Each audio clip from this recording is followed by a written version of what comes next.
Au bord de l'eau, page 47, chapitre 1. Ils eurent déjeuné, le grand maréchal interrogea Derechef le parfait.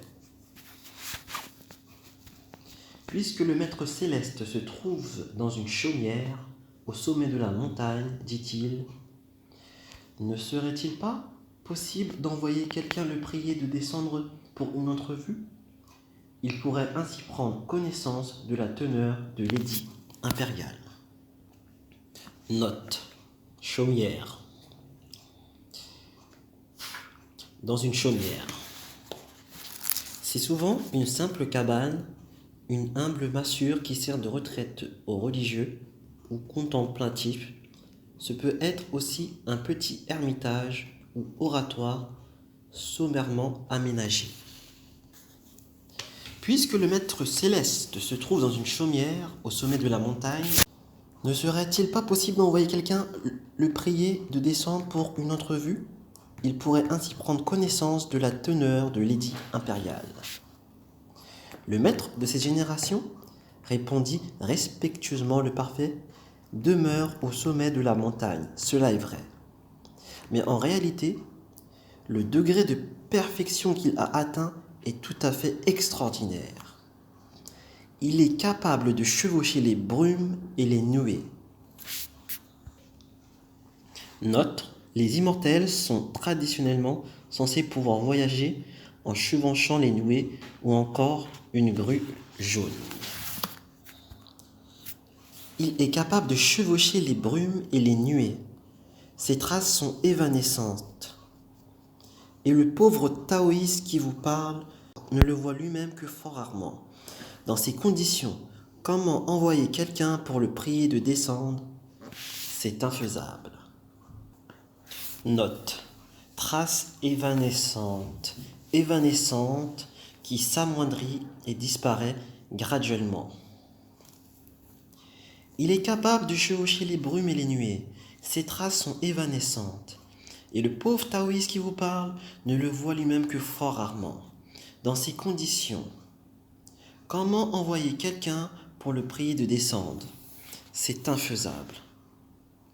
S'il en est ainsi, que faudra-t-il faire pour parvenir à le voir ? Actuellement, à la capitale, les épidémies font rage, et le Fils du ciel a envoyé tout exprès l'humble mandarin que je suis porter l'édit de Sinâtre qu'il a rédigé de sa main. À noter que les mandarins sont des fonctionnaires de la Chine ancienne. Il m'a remis lui-même l'encens du dragon avec mission d'inviter le maître céleste à venir faire les grandes cérémonies de libation à toutes les constellations. Seul moyen de conjurer les calamités et de sauver les populations souffrantes. Cela étant, que faut-il faire maintenant ? Si le Fils du ciel veut sauver les populations, il n'y a qu'une solution. Que le grand maréchal, en toute pureté de cœur, s'abstienne de viande et d'autres nourritures interdites. Qu'il prenne un bain lustral, se vête d'une robe de toile immaculée. Laisse là son escorte et seul portant sur son dos l'édit impérial et ayant fait brûler l'encens du dragon, qu'il fasse à pied l'ascension de la montagne et aille implorer le maître céleste en se prosternant selon les rites. Alors, il lui sera peut-être donné d'avoir une entrevue avec lui. Si cette démarche n'était pas entreprise en toute loyauté de cœur, elle ne servirait de rien. Et l'entrevue souhaitée serait bien improbable. Si cette démarche n'était pas entreprise en toute loyauté de cœur, elle ne servirait de rien, et l'entrevue souhaitée serait bien improbable. À ces mots, le grand maréchal Hong répondit : « Je suis venu de la capitale jusqu'ici sans autre nourriture que des repas maigres. N'est-ce pas là la preuve de la pureté de mon cœur ? Mais puisqu'il en est ainsi, je veux faire selon vos dires, et demain, à la pointe du jour, je gravirai la montagne. » Ce soir-là, chacun se retira pour prendre quelques repos. Le lendemain, à la 5e veille de la nuit, donc de grand matin, de 3 heures à 5 heures, tous les taoïstes étaient debout pour préparer un bain chaud parfumé, avant de prier le grand maréchal de se lever pour ses ablutions. Onzing se changea et se revêtit d'une robe de toile immaculée. Immaculée, sans une tache, d'une propreté, d'une blancheur parfaite. S'oppose à maculé, taché. Onzing se changea et revêtit une robe de toile immaculée, se chaussa de sandales, de paille et absorba une collation maigre. Il prit alors l'édit de cinabre, qu'il enveloppa dans une pièce de fine soie jaune. Note. Le jaune est la couleur réservée à l'empereur. Les missiles, documents et autres objets étaient transportés dans des sortes de valises ou de coffrets qu'on plaçait sur son dos. La coutume a survécu au Japon jusqu'à l'aube de ce siècle, chez les postiers par exemple, qu'il enveloppa dans une fine soie jaune et plaça entre ses deux épaules. Tenant à la main une cassolette d'argent, il y fit brûler tout doucement l'encens impérial. Grand nombre de taoïstes l'accompagnèrent jusqu'à l'autre versant de la montagne, où ils lui indiquèrent le chemin à suivre. Le parfait lui dit encore avec déférence: Si votre Excellence désire sauver les populations, qu'elle abandonne l'idée de reculer ou de faire demi-tour. Si votre Excellence désire sauver les populations, qu'elle abandonne l'idée de reculer ou de faire demi-tour, qu'elle n'ait qu'une idée en tête: faire l'ascension de la montagne en toute loyauté de cœur.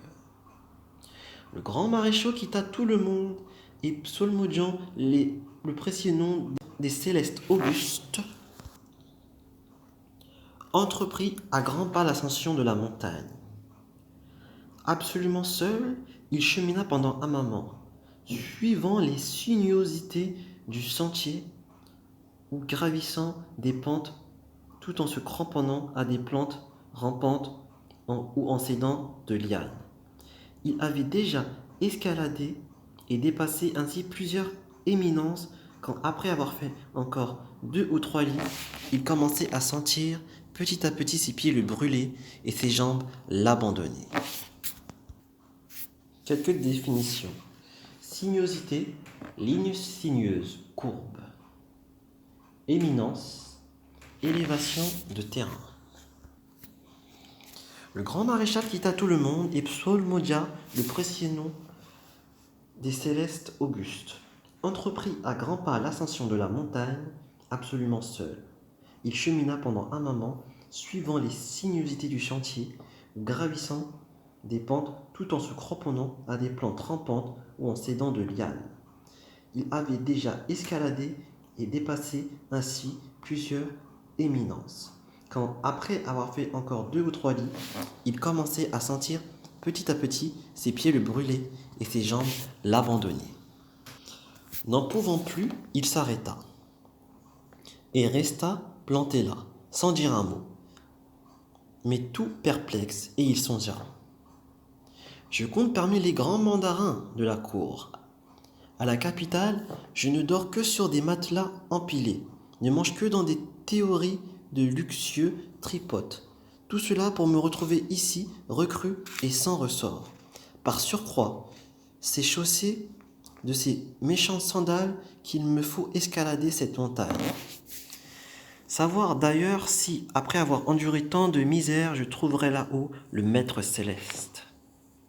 Je compte parmi les grands mandarins de la cour.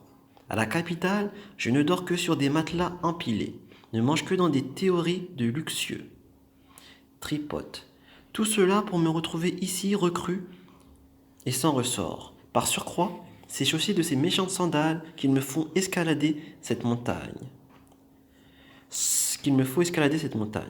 Savoir d'ailleurs si, après avoir enduré tant de misère, je trouverai là-haut le Maître céleste.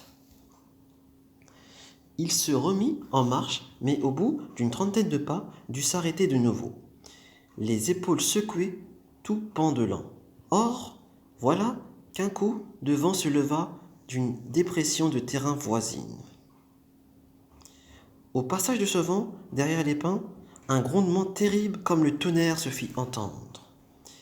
Et soudain surgit d'un bond un tigre aux yeux proéminents et féroces, au front blanc, à la robe soyeuse. Le grand maréchal, épouvanté, s'écria « Aïe ah !» en faisant immédiatement un saut en arrière. Le tigre ne le quitta pas des yeux et se mit à rôder autour de lui, faisant des tours à droite et décrivant des cercles à gauche. Puis il poussa un rugissement, se tapit pour prendre son élan et bondit subitement vers l'autre versant de la montagne. Le grand maréchal, lui, était effondré au pied d'un arbre et ses 36 dents s'entrechoquaient de terreur. Quant à son cœur, il ne ressemblait pas mal, comme on dit, à un puits où une quinzaine de seaux, 7 montants et 8 descendants, se cognaient dans la plus grande confusion. Son corps entier semblait avoir été frappé de paralysie subite, et ses jambes pendaient inertes, telles des coqs de combat après la défaite. Sa bouche, en revanche, fonctionnait et ne cessait d'émettre des gémissements. Après le départ du tigre, il fallut bien le temps nécessaire pour boire une tasse de thé avant que le grand maréchal pût se remettre péniblement sur pied.